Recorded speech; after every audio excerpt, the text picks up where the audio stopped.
This is Piers Morgan Live.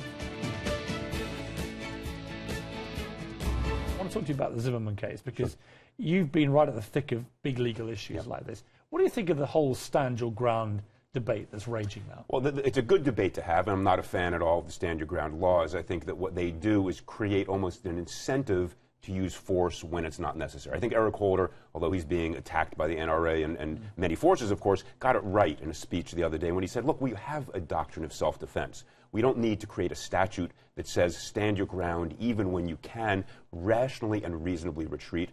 There's been a lot of study about whether these laws in fact reduce crime. I think the best studies indicate they do not, and in fact what they do is encourage violence when we want to discourage it.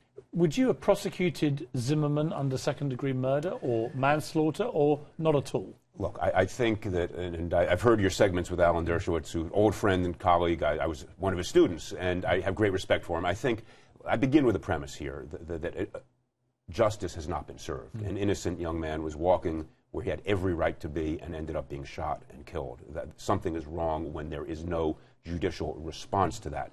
Having said that, we need to come to grips with another reality. Unanimity, which is what we expect of juries in criminal cases, and proof beyond a reasonable doubt make it very difficult in a context like this where there's not overwhelming evidence to get a conviction. Now, murder, too, I think was the wrong charge.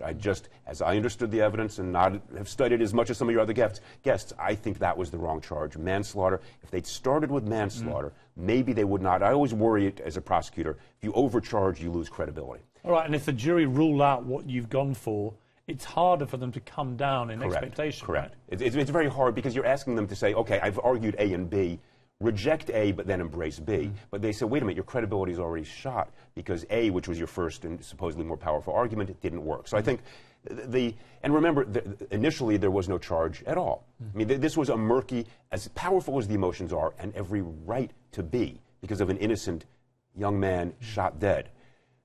As a legal matter, it was always a tough case. I think they overreached a bit, and that probably hurt them. The other issue is the jury selection. And again, this is not even a science. I'm not even sure it's an art. But the jury selection, in retrospect, you begin to wonder whether in the voir dire they shouldn't have been able to tease out something about these jurors as prosecutors that indicated almost a sympathy for the defendant, and certainly maybe when you heard the juror who has spoken out talking about George this and George that, we didn't know much about Trayvon Martin, but George, I found that very uncomfortable. And seemed emotionally to be relating more to the defendant.